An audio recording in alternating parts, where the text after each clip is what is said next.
तो जैसा कि आप सब देख रहे हैं कि सपना की हालत इस समय कितनी ज़्यादा ख़राब है और कहते हैं ना उसका ब्रेकडाउन ऐसा हुआ है कि मतलब बहुत दुख हो रहा है ये चीज़ें देखकर कि किस तरह से वो डिप्रेशन के अंदर आकर अपने इतने खूबसूरत बाल काट रही है।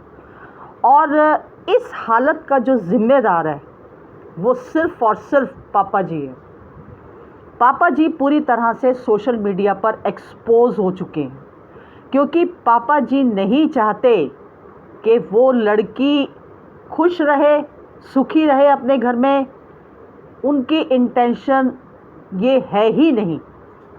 उनकी इंटेंशन यही है कि ये दुखी रहे, ये परेशान रहे, क्योंकि कहीं ना कहीं सपना ने इनकी सच्चाई बताई है सोशल मीडिया पर। ठीक है, तो जिसकी वजह से इनका जो पापा जी का जो माइंड है ना वो सपना, क्योंकि देखो अरे सोशल मीडिया पर सरेआम बोल रहे हैं सपना नाम की बीमारी। बताइए कौन फादर इन लॉ अपनी बहू को ऐसे बोलेगा कि सपना नाम की बीमारी है ये? कोई बोलेगा? किस तरह से वो जो छोटी लड़की उसको गोद में जो गोद लिया हुआ बच्ची को उसको अपनी बेटी बना कर रखा हुआ है और पोतियों को कहीं नामो निशान नहीं है पोतियों का, जबकि वो उनका अपना सगा खून है। तो सोशल मीडिया पर तो दिखाई दिया ना इन्होंने कि ना तो इनको पोतियों से प्यार है और ना ही इनको अपने बेटों से प्यार है। अगर बेटों से प्यार होता तो उनका जो अंश है उनको अपनी छाती से ना लगा के रखते। ये तो जग जाहिर सही बात होती है इंसान की कि जो अपने बच्चों की जो औलाद होती है वो जान से प्यारी होती है, लेकिन इनका तो है ही नहीं। और मुझे नहीं लगता कि ये जो कहते हैं कि हाँ मरने के बाद तो सब पोतियों का ही है, अरे कुछ नहीं है। पोतियों पोतियों को कोई भी हक नहीं है, कुछ नहीं देने वाले ये अपनी पोतियों को। इस तरह से लड़की की हालत कर दी है कि वो लड़की अलग होकर अपने दम पर पैसा कमा कर भी उस लड़की को शांति नहीं है। वो लड़की को मतलब इन लोगों ने, वो बाहर के लोगों को इतनी अथॉरिटी दे रखी है। पड़ोसी है वो जो मन में आ रहा है वो बोल रहा है, जो मन में आ रहा है टाइटल लिख रहा है। जीजी है वो जो मन में आ रही लिख रही है। ये किसकी? Main of the head of the family member तो वही है ना, पापा जी। पापा जी की मर्जी के बिना एक पत्ता भी हिल सकता है क्या? तो जब पापा जी तो इन्हें प्रोत्साहन दे रहे हैं कि हाँ करो, मजा चखाओ इसको, अच्छी तरह पागल बना दो इसको, रोड पे लाके खड़ा कर दो इसको।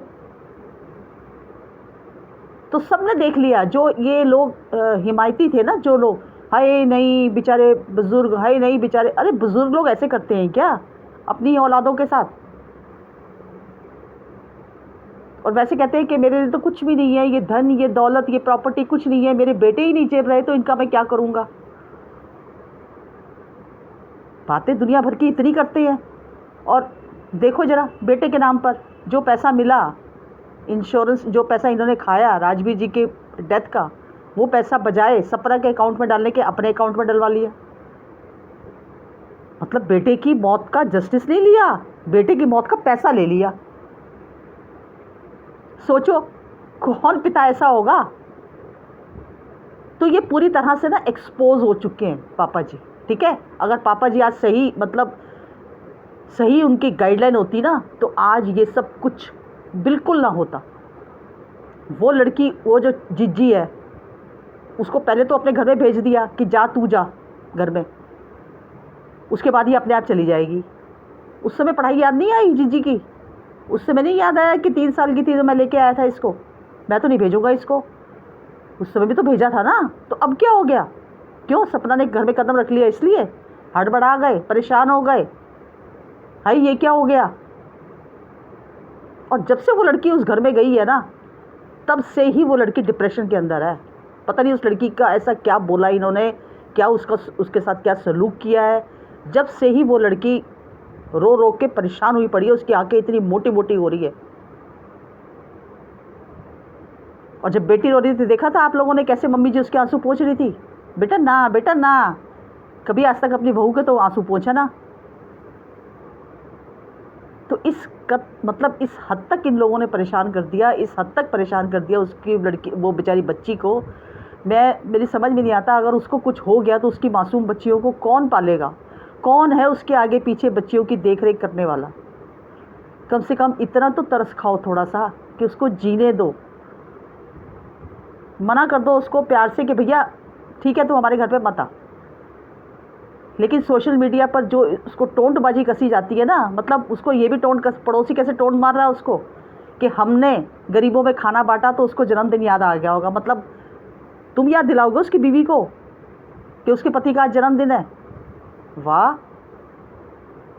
तुम्हें ज़्यादा ममता आ गई, तुम्हें ज़्यादा प्यार आ गया। उस समय प्यार ना आया जब राजवीर जी का एक्सीडेंट हुआ था, हमें जस्टिस भी चाहिए।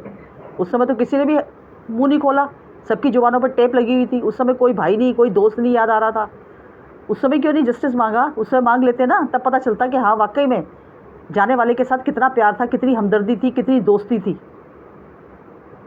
आज वो जस्टिस ऑफ राजवीर तो कहीं गुम हो गया। उनकी आत्मा को ये गरीबों पे खाना बांटने से शांति नहीं मिलेगी। उनकी आत्मा को शांति तभी मिलती जब उनका घर बसा हुआ होता। ठीक है, तो बस ये कहने का मतलब यही है कि पापा जी जो है ये पूरी तरह से सच्चाई सबको पता चल गई है। अभी भी जो लोग इन लोगों को कहते हैं ना, वो एक सिर्फ ओल्ड एज की जो सिंपैथी होती है वो दे रहे हैं, तो मुझे लगता है कि उन लोगों की आंखों पे पट्टी बंधी हुई है। ठीक है, बुज़ुर्ग जो इसीलिए कहते हैं कि घर में बुज़ुर्ग का होना बहुत ज़रूरी है, क्योंकि वो एक छत्र छाया होती है। जैसे पेड़ कहते हैं ना एक छाया देता है, एक वृक्ष छाया देता है, ऐसे बड़े बुज़ुर्ग होते हैं जो छाया देते हैं। लेकिन ये छाया देने वालों में से नहीं है। ठीक है, अगर इन्होंने छाया देनी होती ना तो आज पूरा घर ये उसी तरह बसा हुआ होता और इस घर में किलकारियाँ गूंज रही होती। जिस घर में आज सूनापन है, सिर्फ ये 3 लोग बैठे हुए हैं बस घर के अंदर, या चौथा अड़ोसी पड़ोसी जो भी कभी आ जाता है, कभी चला जाता है, कभी आ जाता है, कभी चला जाता है।